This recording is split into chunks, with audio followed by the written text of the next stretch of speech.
Mereka hanya bisa mengambil nyawa kita. Mereka tidak bisa membujuk kita, saudara. Karena iman kita sudah berakar di dalam anugerah Kristus. Kristus yang tidak bisa memisahkan kita di dalam Roma ayat 8 itu, saudara. Saudara diancam, saya diancam untuk pindah kepercayaan.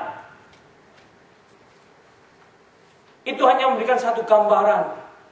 Jika seperti pohon tadi yang coba dibersihkan, tetapi hanya dengan ditarik dengan mobil-mobil tidak kuat karena akarnya begitu mendalam.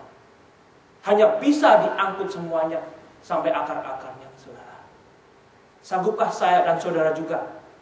Maukah saya dan saudara juga sebetulnya saat ini kembali kepada firman Tuhan untuk saya dan saudara berakar di dalam Kristus? Sehingga jikalau di dalam pekerjaan saudara ditantang dengan berbagai tantangan untuk tidak melakukan kejahatan, untuk tidak melakukan hal-hal yang tidak berkenan di dalam Tuhan, saudara mempunyai akar yang benar, yaitu firman Tuhan yang sudah kita terima. Saya tidak akan melakukan itu. Sebagai suami, sebagai istri, sebagai orang tua, saudara, sebagai anak-anak pun, kita perlu berakar di dalam kasih Kristus yang sudah kita terima. Dan melalui firman Tuhan itu, saudara, kita boleh mendapatkan satu fondasi yang kuat. Akar itu sebetulnya bagikan satu gambaran fondasi. Jikalau fondasi itu kuat, apa yang dibangunkan di atasnya juga akan menjadi kokoh.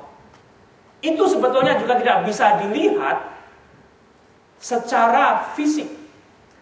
Karena saudara juga mengetahui bangunan yang kelihatan indah saat ini, saudara, dibangun dibandingkan dengan bangunan mungkin yang tahun 70-an, sebetulnya lebih kokoh bangunan yang tua.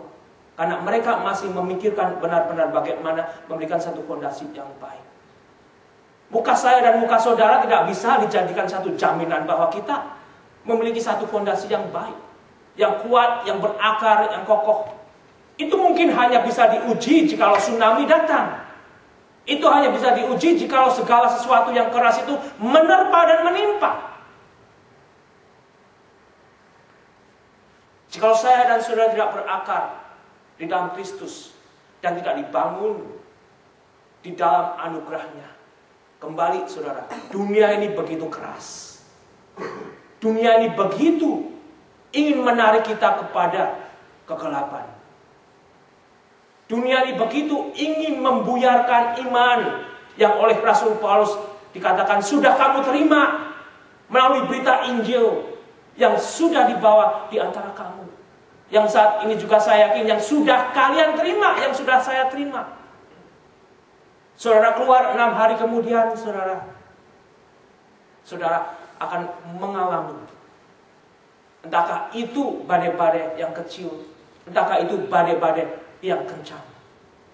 Tapi saat ini firman Tuhan kembali memberikan satu penyegaran untuk saya dan saudara berakar di dalam Kristus dan dibangun di dalam Kristus. Dan kamu bertambah teguh dalam iman yang telah diajarkan kepadamu. Yaitu bukan iman menurut iman seseorang, tetapi iman yang telah mereka di dalam berita Injil firman Tuhan itu sendiri. Saudara, ada nanti yang mengajarkan pokoknya kamu beriman deh, pasti dapat. Beriman deh. Iman menurut siapa? Iman menurut Pak Titus? Atau iman menurut Pak Demak? Atau iman menurut siapapun? Pasti terjadi deh. Atau iman menurut pendeta hamba Tuhan tersebut. Tetapi iman yang bagaimana, saudara? Kembali di dalam Roma ke-10. Iman yang berdasarkan firman Tuhan. Bukan iman menurut kemauan saya. Bukan iman menurut kemauan saudara. Tetapi iman yang tumbuh karena saya dan saudara membaca firman Tuhan. Mengerti jalan Tuhan. Mengerti kehendak Tuhan. Setidak-tidaknya saya dan saudara sudah diangkat daripada kegelapan. Sehingga setidak-tidaknya dengan sederhana kita diberikan satu garis untuk saya dan saudara tidak masuk kembali ke dalam kegelapan tersebut. Sehingga dari situ kembali saudara, akhirnya hendaklah hatimu melimpah dengan syukur. Hatimu melimpah dengan syukur. Karena kita tahu, bukan apa yang saudara inginkan boleh terjadi, kita boleh mengucap syukur. Karena firman Tuhan lebih kuat. Janji Tuhan lebih pasti. Dan kehidupan kita saat ini bagaikan seorang yang mengembara, saudara. Pilgrimage. Sebetulnya saya dan saudara saat ini adalah pengembara yang menantikan tanah air yang baru, yang sejati, yaitu surgawi. Jikalau saya dan saudara menjadikan rumah kita saat ini menjadi satu tujuan abadi, saudara, hancurlah iman saudara. Karena begitu kuat dunia ini ingin menjadikan saya dan saudara rumah saat ini, di mana saya dan saudara ada, di mana saya dan saudara boleh mendapatkan kesenangan setiap hari, menjadi satu Tuhan saudara, yang boleh menguasai seluruh kehidupan saya dan saudara. Saudara akan rontok di dalam Kristus. Tapi kembali harapan ini boleh saya terima, boleh kembali mengembalikan. Untuk saya dan saudara diingatkan, kita akan tetap bisa belajar mengucap syukur hanya karena mengingat kasih Yesus di atas kayu salib itu. Kemarin hari Jumat di rumah Pak Andi sedikit melihat cuplikan tentang Franklin Graham, saudara. Dia katakan di usia bapaknya yang waktu itu hampir 93 tahun, dalam usia tua itu katanya susah. Saudara. Saya belum tua, saudara. Ibu Wawan paling tua di sini. Jikalau saya dan saudara tidak berakar dan bertumbuh dan dibangun di dalam firman Tuhan, dalam usia ketuaan yang demikian juga kita akan goyah. Orang yang mau mati tidak semuanya juga bisa memiliki damai sejahtera.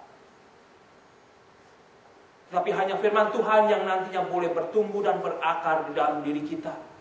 Bila kita boleh percaya, Tuhan sendiri yang akan menolong karena firman-Nya yang terus hidup, yang terus bertumbuh sampai Tuhan panggil kembali.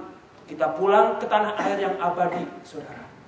Sehingga dari sini kita boleh diingatkan, hati-hatilah supaya jangan ada yang menawan kamu dengan filsafatnya yang kosong dan palsu menurut ajaran turun-temurun dan roh-roh dunia, tetapi tidak menurut Kristus. Adakah saya dan saudara kembali sebetulnya saat ini? Bukan hanya mereka yang ada di Kolose, yang dijejelin dengan filsafat palsu. Bahkan saat ini kekristenan aja rasanya nggak cukup, saudara. Hanya menerima anugerah Tuhan tidak cukup, saudara. Untuk hidup di dalam firman Tuhan ini tidak cukup, saudara. Sedangkan kehidupan mereka juga belum hidup di dalam firman Tuhan. Itu nanti sebetulnya yang harus mengembalikan saya dan mengembalikan saudara. Saudara merasa kehidupan Kristen itu tidak cukup. Bagaimana saudara bisa mengatakan tidak cukup? Saudara aja belum hidup di dalam firman Tuhan secara penuh. Sehingga saudara mencari oprah.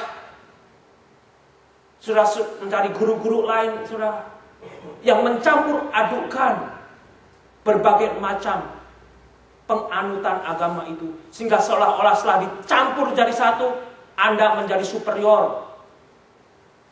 Tidak, saudara. Tidak. Tapi jikalau saudara buka TV saudara, filsafat dunia itu begitu kuat saat ini.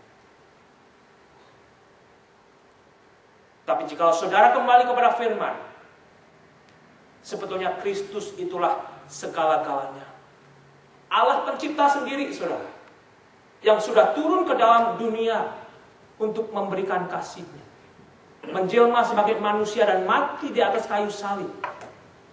Di dalam Dialah sebetulnya segala hikmat itu boleh saya dan saudara dapatkan. Sebelum saudara merasa kekristenan saudara tidak cukup, baca baik-baik dulu firman Tuhan. Kembali baik-baik. Renungkan firman Tuhan. Kenapa tidak cukup, saudara? Karena saudara dan saya tidak mau